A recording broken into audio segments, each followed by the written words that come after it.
Hello, I'm Lucy Hockings. From the BBC World Service, this is The Global Story. They say that breaking up is hard to do, and that seems to be particularly true in many Western countries, where divorce rates have been steadily falling for the last few decades. But why? On today's episode, we look at some of the main reasons people decide to get divorced, or never get married at all. We consider the effects on families, finances, and emotional well-being at a time that some people say is the most stressful in life.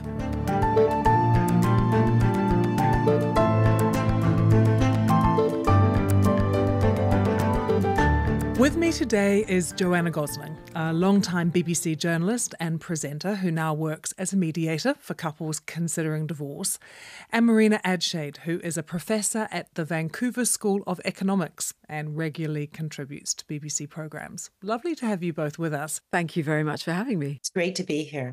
Joanna, you sadly left us here at the BBC to pursue a career in mediation. But why did you choose to work in what must at times be really acrimonious, really tense, that environment, working with couples who are divorcing? Yes, it obviously can be high conflict. It is high conflict. It's dealing with people at the most difficult time of their lives often. But I do it because I really care about supporting people through those difficult times and getting them as much as I can through to the other side so that they can put it behind them and, live their life, a new life, a changed life, but as they want it to be. And Marina, you're at the Vancouver School of Economics. Now, what's that got to do with divorce? Yeah, so I'm an unusual economist. I work on the economics of sex and love. I've been doing this, going back like 15 years when I decided to teach an economics course on sex and love for my students just to get them interested in economics. And it's kind of snowballed from there. So the issues that we're going to be talking about today, I've been working on for a long time. And it is absolutely an economic story because we know that economics has a big role to play in why people both marry and divorce. But also because economists have been working on this going back to the 1970s, these issues of why people marry, why people divorce. We're going to delve into a lot of these issues, but I was surprised to hear that in Western countries, divorce rates are actually on the decline. Why do you think that is, Marina? Fewer people are getting married. People getting married when they're older. People who marry when they're older are more likely to stay married. So this is going to play a big role in it. We've seen a big change in what I call marriage equality, where it used to be that people who were educated and had high incomes married at roughly the same rate as the people who had lower incomes and less education, but that's really changed.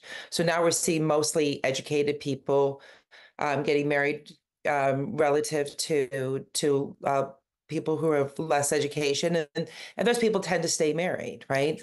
So a lot of it has to do with the composition of who is marrying today. That's the West, but if you look at countries like India and China, we're seeing divorce rates go up. I'm actually not surprised that divorce rates appear to be increasing in those countries because those countries that are at a different stage of development than many of the countries in the West. And we did see an increase in divorce rates, say, over the 20th century, right? So you saw an increase in divorce rates and then a decline. And you would expect in countries like India and China, you would have the same pattern. There was an interesting thing they did in China where they introduced this cooling off period. Mm-hmm.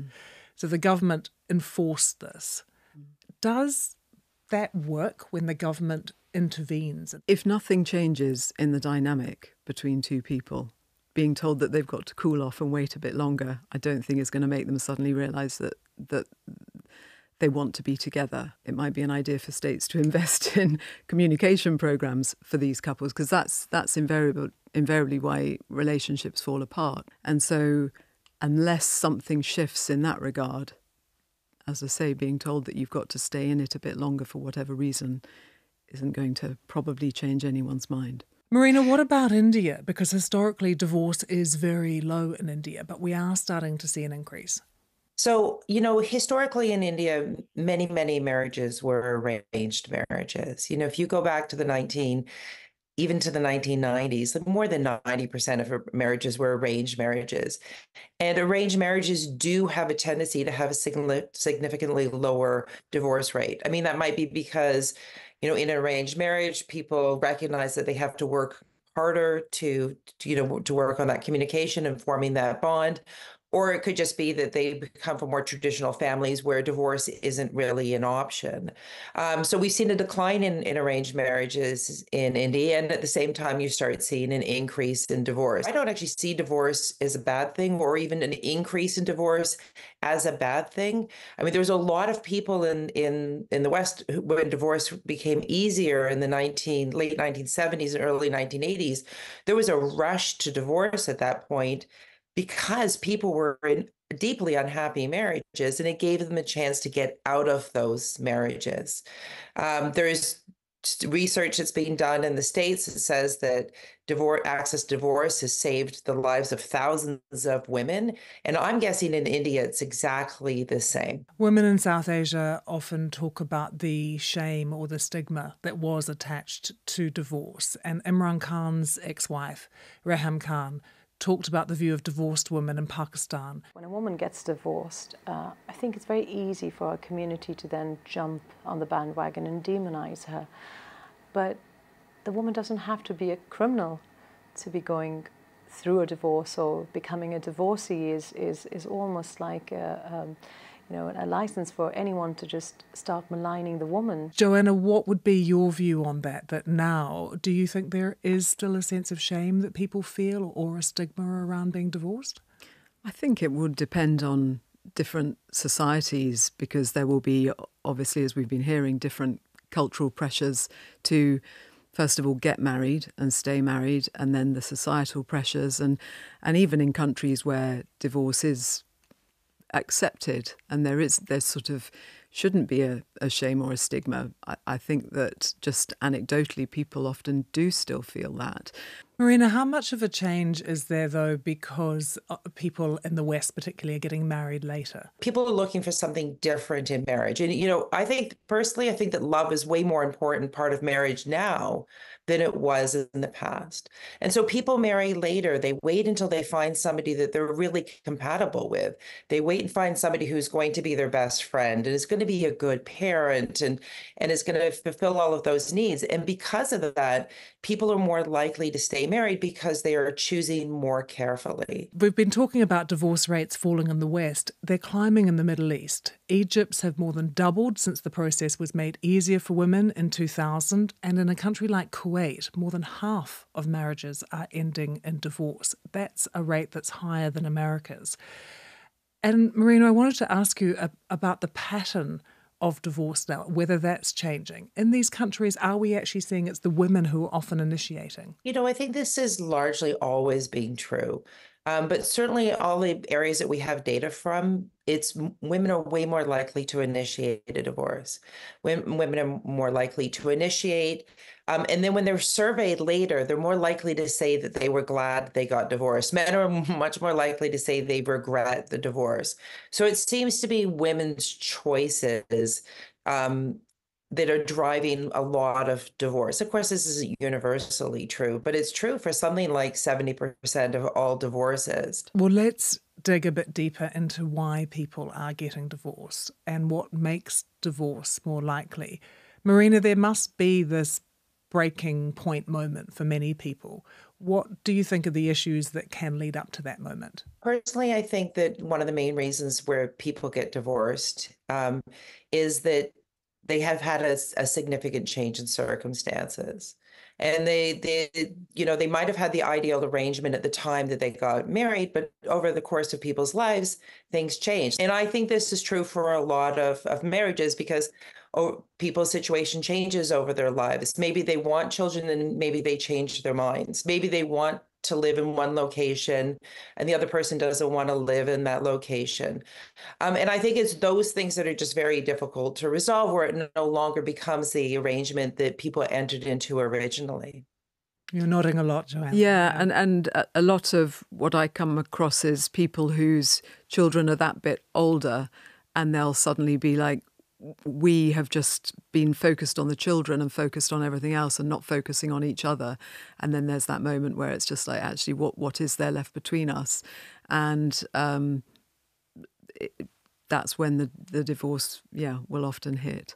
What about the financial entanglement? How problematic can that be during the divorce? And how much is that also a reason that people choose to stay together? Yeah, often people do choose to stay together because it is extremely difficult to suddenly split the pot to sustain two households. And then working out how you split up things when it's material assets often, but they have an enormous emotional pull. Marina, I feel like I know about prenups from watching too much American TV growing up, but are they becoming more common? I always tell my classes of students, if you get married, you should have a prenup. And this really surprises them. But, it's a big economic decision. It's a big financial decision to get married.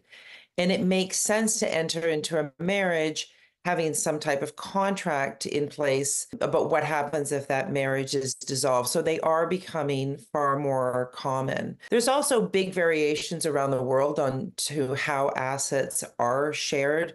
So for example, in a lot of places, the assets you bring into the marriage, you're allowed to take out of the marriage. Statistically, Marina, are there other factors that mean a couple is more likely to get divorced? One of the big determinants of whether or not people divorce is whether or not there's a big age gap. So once you get beyond 6 years, they have an increased risk of divorce. Another thing that increases divorce is cross-cultural marriages. Have a tendency to have higher divorce rates.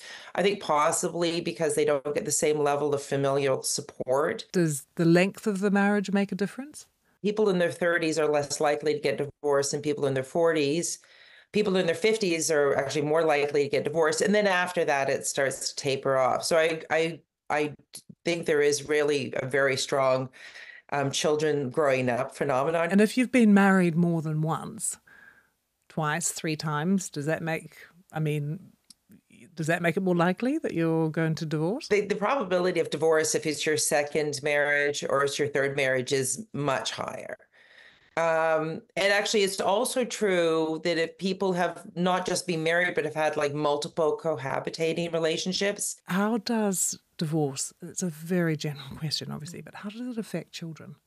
Researching people who are now adults and the impact of their own parents' divorce on them, the damage is often caused where children don't get to make the choices. Life is completely changing. And if they're not heard in that and they don't feel that they've got autonomy, that's really where the damage can set in. You might remember Gwyneth Paltrow, Chris Martin talking about conscious uncoupling. And the reason that they wanted to do it that way was so that they really could do the best for their children in terms of saying, okay, this is going to be different, but we're going to work together to make sure that it's as comfortable as it can be for you. Joanna, you raised it before I could.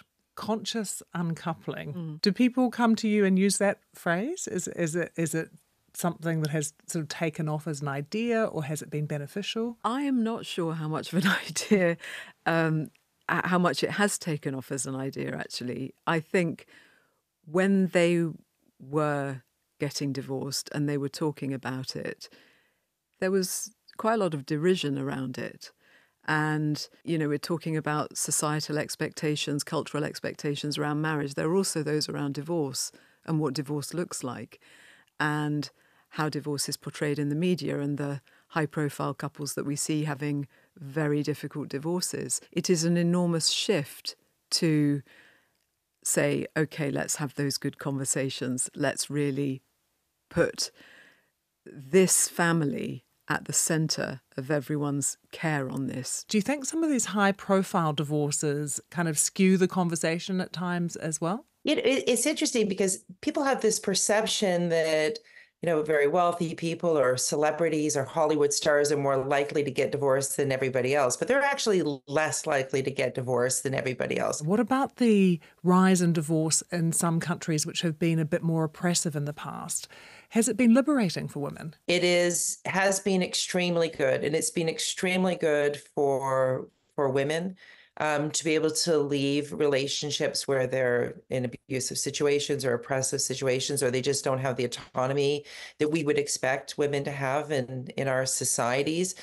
the numbers of women's lives that have been saved by the change to more accessible divorce is staggering. Marina, if there are listeners out there who are considering a divorce, what would be your best piece of advice? One of the things that I've always really struggled with is the idea that a successful marriage is the one that ends when somebody dies. And I actually would love it if we could just move away from that and recognize that you can have successful marriages that end in divorce, right? That you build lives together, you had families together, but then you reach a point where it was no longer working for both partners. And I really wish we wouldn't call that a failed marriage. And would you agree with that, Joanna? Changing the language, taking failure out of it. Absolutely. And I think, I'm definitely going to run with that. I like that very much because, there is that stigma that it's a big failure. And it's people feel personally like they've failed. Absolutely.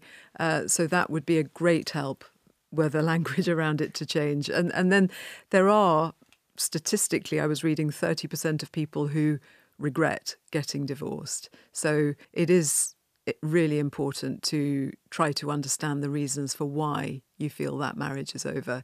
Is there a way to change the dynamic? And if not, then be kind to each other. I'd also actually say an important part is everyone around the family being kind, not thinking... Supporting everyone through it. Yeah, because support often looks like taking sides, criticising the other person, taking sides, and that doesn't help the family. And it's important to feel the support, but it's also important for conflict not to get stoked. This has been such a fascinating conversation. Thank you both very much for joining us. Thank you so much for having me. It's been so interesting. Thank you for watching. You can find The Global Story wherever you get your podcasts. And don't forget to subscribe so you never miss an episode. We also love to hear from you, so do leave your comments below. Good to have you with us. Goodbye.